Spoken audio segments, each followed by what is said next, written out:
So our final position is going to be back control or rear mount, which is probably the most dominant position in Brazilian Jiu Jitsu. In MMA, it's still also a good position, but less dominant because you can't do quite as much damage as you could do in full mount.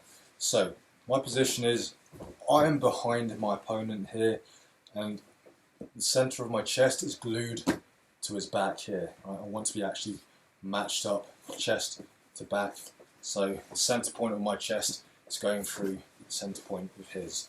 Right? Now I'm going for the seatbelt grip, which we talked about before. One arm under his armpit, one arm over the top here, and my feet are hooked inside his hips here. I'm not crossing my feet. Right? So generally speaking, there are times when you can do this, but as a beginner, you should know that if you cross your feet here, even though this feels like it's more secure, there are counter foot locks that you can do, and you can get tapped or break your ankles very easily. There are ways to counter that as well, but for now, easier to say, don't cross your ankles here. Right. Feet hooked in, and this will help you be a little bit more active in control. We also have variations such as the body triangle here, it's more flexible amongst you here. It's a more secure position in a way that kind of ties you down to the position, cannot move around as well. But our classic back control is my feet hooked inside. This is what's known as getting the hooks in, and then also here my seatbelt position where I have my arms in control going crossways here. My elbows are tight. I want to make sure there's no space underneath my arms for him to move. I use my head pinching down as well. Right? So if I go this side here, I want my choking arm and my controlling arm. My head wants to be the opposite side of my choking arm here. Right? So now I can pinch, and even just with my head, I'm creating a circle around his neck here. So what I'm looking to do, I want to hide my choking arm underneath my controlling arm. Because remember, we talked about 2-on-1 defense for my opponent, which means he's going for an arm to pull away from his neck. If I have my choking hand controlling on top of my holding arm, my controlling arm, and this one's the one that he's going to grab because it's the arm on top. He gets two arms from this, he can pull it away from his neck, which means that this arm is useless, and this arm, well, I can hold him, but I can't choke him. If I go the other way, so my controlling hand is going over my choking arm here, right? He reaches two arms up here. My controlling arm is on top and my choking arm is underneath. He pulls this away from his neck. I can still choke him with my other arm here. Right? So I want to maintain that sense of danger by controlling, because my choking arm is the one that matters more. So what I'm looking to do from here, my very first option, especially in Nogi or MMA, would be to go for the rear naked choke. What I'm going to do for that, I'm going to line my elbow up with his chin here. I want to get that underneath his neck. From here, what I'm going to do, take my controlling arm out, slide it behind his neck.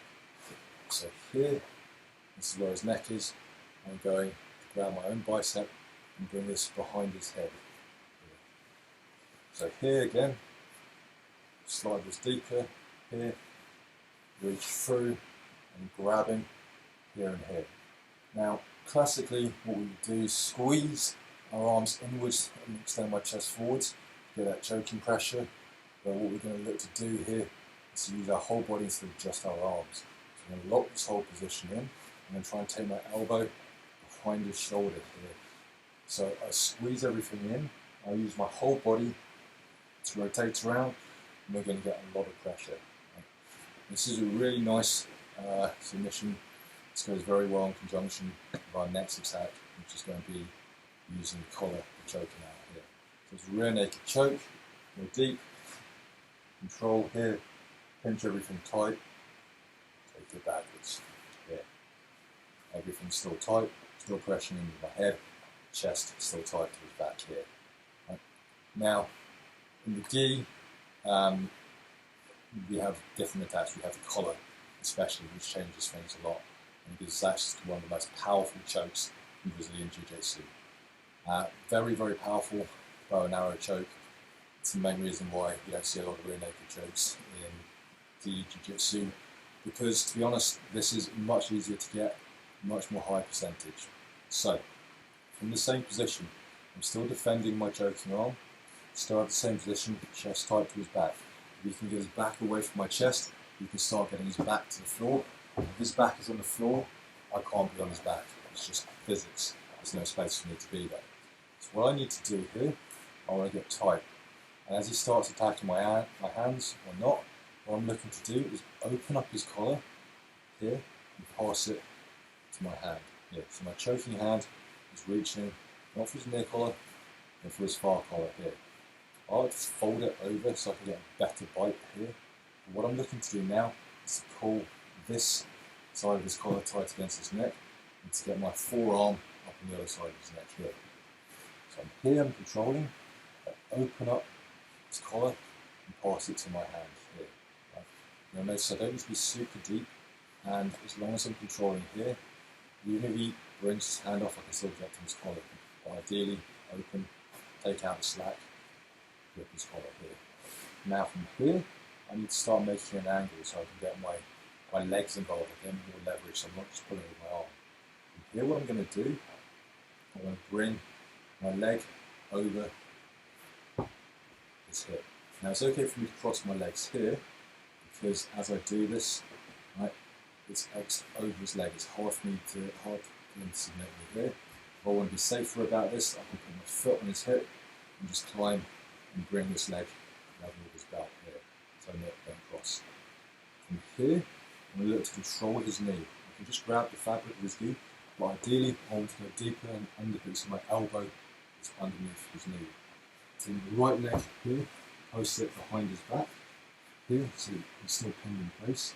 Now what I'm looking to do is create an angle. So now I want to be square onto him here. My hand is still in place.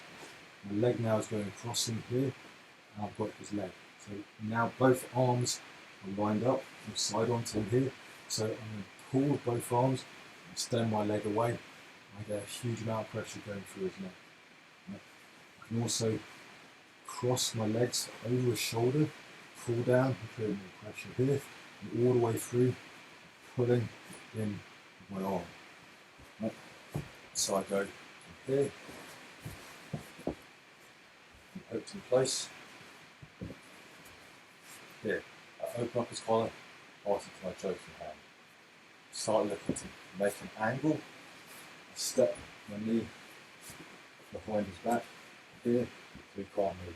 Now, I want to keep my elbow closed. If my elbow starts coming up here, it might be possible for him to slip his head underneath my arm and escape. If my elbow is down, there's going to be no space for him to do that. It's going to be very hard for him to get out here. I'm still hooking his far leg here, his near leg here, and come off to the side.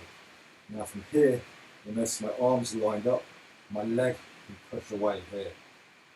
I'm looking to create this pressure here. A lot of force, especially if I manage to bring this foot over his shoulder and pull down, which is taking him even further in the right direction. I extend away, I pull towards me here. I keep my head nice and close, come over here, extend away, and creating a huge amount of force going through the neck. So, 2 submissions from the back, one that works very well in Nogi, and one that works beautifully well in the gi. Rear naked choke, bow and arrow choke.